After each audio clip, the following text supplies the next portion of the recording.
नमस्कार, मी श्वेता अंकले. तरुण भारतच्या न्यूज बुलेटिनमध्ये आपल्या सर्वांचे स्वागत. आता पाहूया ठळक घडामोडी.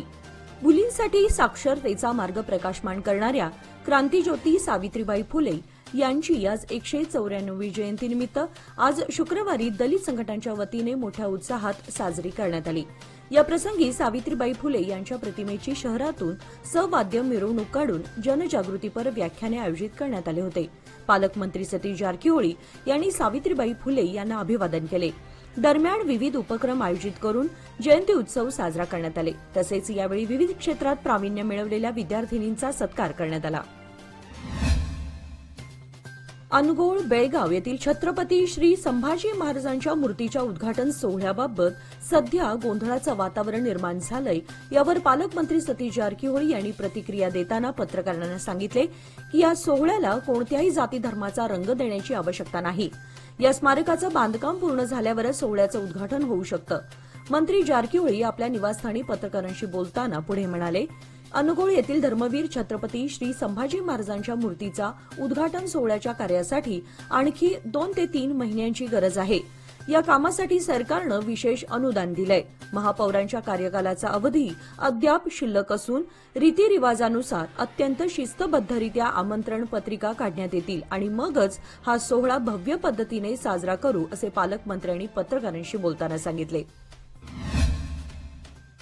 रोटरी क्लब ऑफ बेळगाव यांच्या वतीने शहरातील भव्य अशा अंगडी कॉलेज मैदान सावगाव येथे आज शुक्रवार दिनांक 3 जानेवारी रोजी रोटरी अन्नोत्सव 2025 या मेगा इव्हेंटचे थाटात उद्घाटन पार पडले.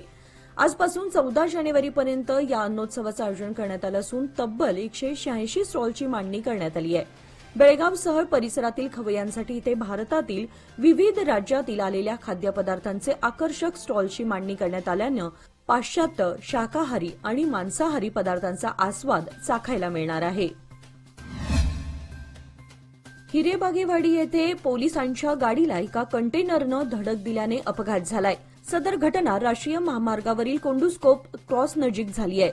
चालकाने गाडीचा वेग कमी करताच मागून येणाऱ्या कंटेनरने धडक दिली. यामध्ये 2 पोलिसांना इजा झाली असून या प्रकरणी हिरेबागेवाडी पोलीस ठाण्यात गुन्हा दाखल करण्यात आलाय. कानपूर येथील कंटेनर चालक बरकत अली अन्सारी याला पोलिसांनी अटक केली आहे. महामार्गावर गस्त घालण्यासाठी पोलीस आले असता आपले काम आटोपून परत जात असताना मागून आलेल्या भरधाव कंटेनरनं पोलिसांच्या वाहनाला धडक दिली. यामध्ये गाडीचं बरंचसं नुकसान झालं असून गाडीतील कर्मचाऱ्यांना इजा झाली आहे. अपघात नियंत्रण मासानिमित्त एपीएमसी पोलीस आणि मराठा मंडळ दंतवैद्य व संशोधन केंद्रातर्फे जागृती कार्यक्रम घेण्यात आला. यावेळी एपीएमसी पोलिसांनी मार्गदर्शन केले. सध्या गुन्हे नियंत्रण मास सुरू आहे. यानिमित्त 1 ते 30 जानेवारी दरम्यान अपघात नियंत्रणासाठी विविध कार्यक्रम बेळगाव शहर पोलीस आयुक्तालयातर्फे आयोजित केले जात आहेत. जागृती फेरी, फलक व विविध शैक्षणिक संस्थांतर्फे जागृती कार्यक्रम आयोजिले जात आहेत. त्याचाच एक भाग म्हणून एपीएमसी रोड येथील मराठा मंडळ संचलित दंत वैद्यकीय आणि संशोधन केंद्राकडून जागृती कार्यक्रम आयोजित करण्यात आले होते.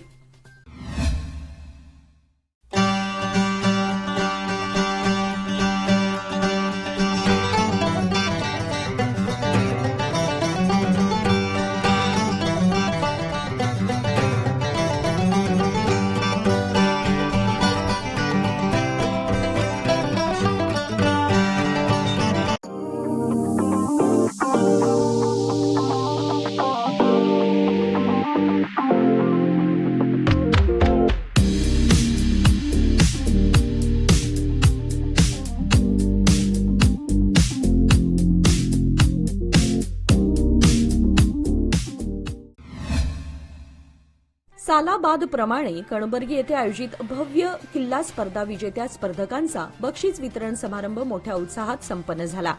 यावेळी विजेत्या स्पर्धकांना छत्रपती महाराजांची मूर्ती बक्षीस दाखल देण्यात आली.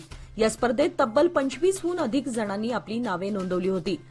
या किल्ला स्पर्धेसाठी विजेत्यांसाठी माजी महापौर शिवाजी सुंटकर, माजी नगरसेवक संजय सुंटकर यांच्या माध्यमातून श्रीकांत मलाई सिद्धराय कडोलकर यांच्या वतीने छत्रपती शिवरायांची संपूर्ण मूर्ती देणगी रूपात देण्यात आल्या. या कार्यक्रमाचे आयोजन किसन सुंटकर व श्री सिद्धेश्वर पंच कमिटी यांच्या संयुक्त विद्यमाने आयोजित करण्यात आले होते. बक्षीस वितरण समारंभाला विविध मान्यवर आणि स्पर्धक उपस्थित होते. बेळगाव शहरातील मराठी विद्यानिकेतन शाळेत सावित्रीबाई फुले व बालिका दिन मोठ्या उत्साहात साजरा करण्यात आला। सावित्रीबाई फुले यांच्या प्रतिमेचे पूजन छोट्या सावित्रींच्या हस्ते करण्यात आले। त्यानंतर मुलींची भाषणे झाली।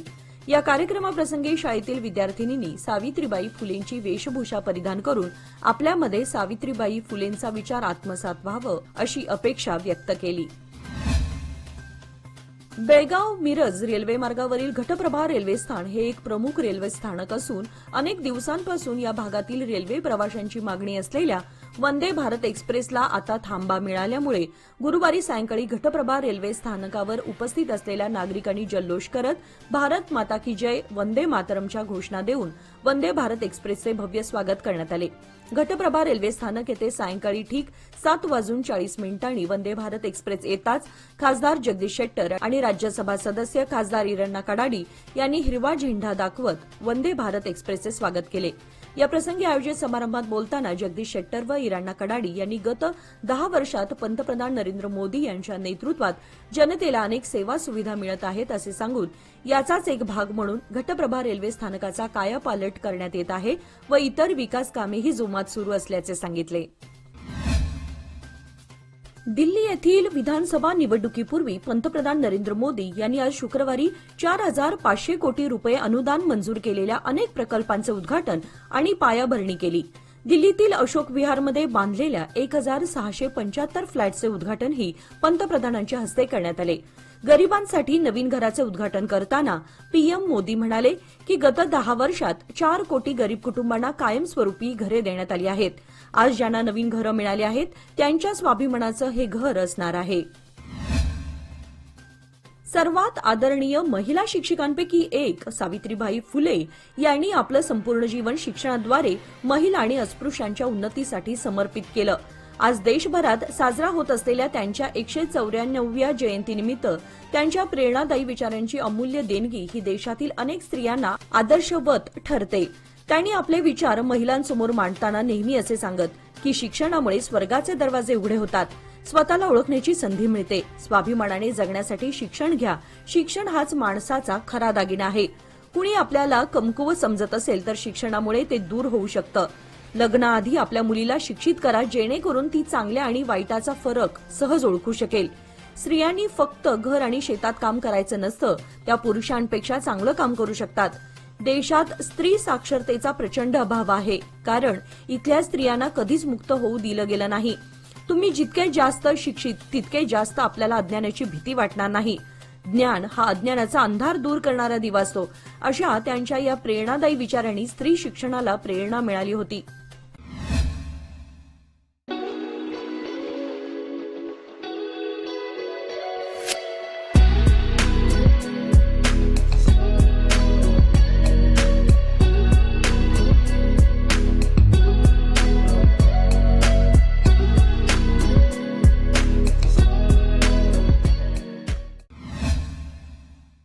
सरत्या वर्षातील चांगल्या वाईट अनुभवांचं गाठोडं सोबत घेऊन नव्या वर्षात सारे पदार्पण करत आहोत। नव्या वर्षात राजकारणालाही नवी दिशा मिळण्याची चिन्हे आहेत। 2023 आणि 2024 या 2 वर्षात विधानसभा आणि लोकसभा निवडणुका पार पडल्या। यानंतर नव्या वर्षात मिनी विधानसभा म्हणून ओळखल्या जाणाऱ्या जिल्हा पंचायत, तालुका पंचायत आणि नगरपालिका या स्थानिक स्वराज्य संस्थांच्या निवडणुका संपन्न होणार आहेत। यानंतर त्वरित ग्रामपंचायत निवडणुका होणार आहेत। त्यामुळे नव्या वर्षातही राजकारणात निवडणुकांच्या माध्यमातून गुलालाची उधळण होणार आहे। गेल्या 3 वर्षांपासून जिल्हा आणि तालुका पंचायत निवडणुका झाल्या नाहीत, त्यामुळे यावर्षी या निवडणुका जाहीर झाल्यास निवडणुकीत खऱ्या अर्थाने रंग चढणार आहे। इचलकरंजी नजीक एका कारने अचानक पेट घेतल्यानं जळून खाक झाल्याची घटना घडली आहे। बेळगावहून कोल्हापूर जिल्ह्यातील इचलकरंजी शहराकडे जात असताना मानकापूर गावाजवळ अचानक कारला आग लागली। परिणामी संपूर्ण कार जळून खाक झाली। या अपघातात कोणतीही जीवितहानी झाली नाही। घटनास्थळी सदलगा पोलिसांनी भेट देऊन तपास सुरू केलाय। सरकारला सर्वाधिक महसूल मिळवून देणारं कार्यालय म्हणून उपनोंदणी कार्यालय ओळखलं जातं। निपाणी येथील उपनोंदणी कार्यालयानंही उत्पन्नाच्या बाबतीत कोटींची उड्डाणे घेतली आहेत। कार्यालयीन उत्पन्नाबरोबरच गैरव्यवहारांमध्येही हे कार्यालय मागे नसल्याचा आरोप होतोय। कामानिमित्त येणाऱ्या नागरिकांकडून नियमित शुल्कापेक्षा कित्येक पटींनी पैसे आकारले जात आहेत। त्यामुळे नागरिकांमधून तीव्र संताप व्यक्त होत असून वरिष्ठ अधिकारी तसेच लोकायुक्त खात्यानंही येथील कारभाराची चौकशी करण्याची मागणी होत आहे।